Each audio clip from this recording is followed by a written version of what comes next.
Alistair Scott. Chair, I move that the question be now put. I call Annette King. The Honourable Annette King. Thank you, Mr Speaker. I want to put to you, Mr Chair, two further arguments as to why this bill, this part of the bill, should be sent back to a select committee.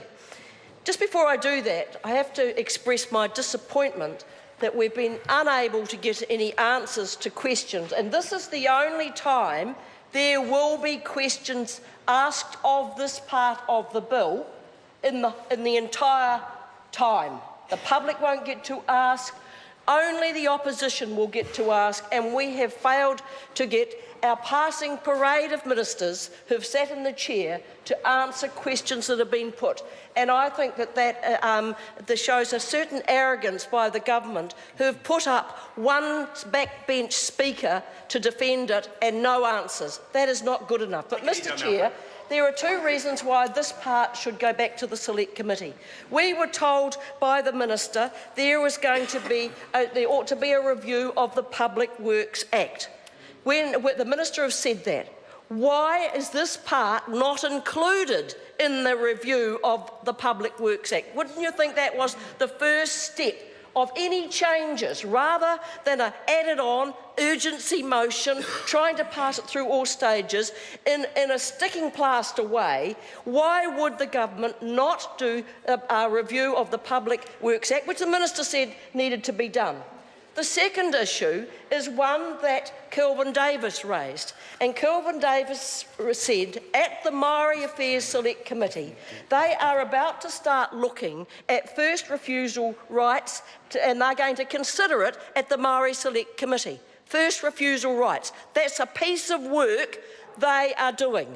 So why, looking at this, would we not ensure that we join this up? You see, there's no joined-up thinking here by the government.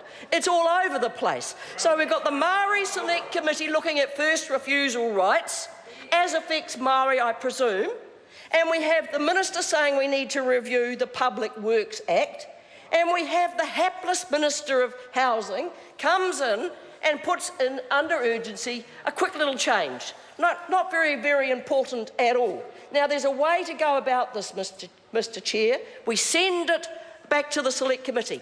In the meantime, the government has work done on the review, the Maori Affairs do their work, and we come back with a sensible a proposal to this Parliament.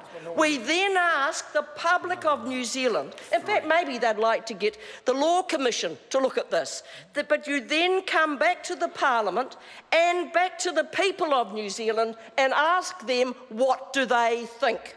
Because this is not a good process. And I'm going to tell you why. I don't know whether other members haven't picked this up, but at the very beginning of the day, when we went to the table to get the documents we rely on, Mr Chairman, to debate this, we were told that the departmental disclosure statement was not a tabled document. Not a tabled document. What is that table? I can't understand it. If this is lying on the table amongst all our bills, all our supplementary order papers, and we're told the departmental disclosure statement is not official and it's not tabled.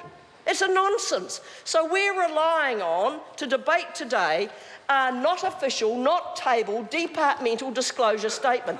Now, I want the Minister to tell us why we have to rely on a not official, not tabled document to argue on part 2 of this bill, because that is what we are being asked to do. And then when you look through it, you have to say that it is very, very shonky what they have provided in this non-official, non-tabled document. For example, they say, were regulatory impact statements provided to inform on this bill? Yes, they said. Well, no, Mr Chair. There is no regulatory impact statement on part 2 of this bill. They said, another one, if so, did the RAA team in the Treasury provide independent opinions on the quality of these impact statements? Well, no, they didn't. We got a Treasury paper and then they set about to redact anything that would have helped us understand it. You see what I'm saying, Mr Chair? This is just not good enough. This is not the way a parliament should work. And then it goes on to say, have any further impact analysis become available for any aspects of the policy given effect in this bill? No. This is what Mr. Chair. Stuart Smith. Move that the question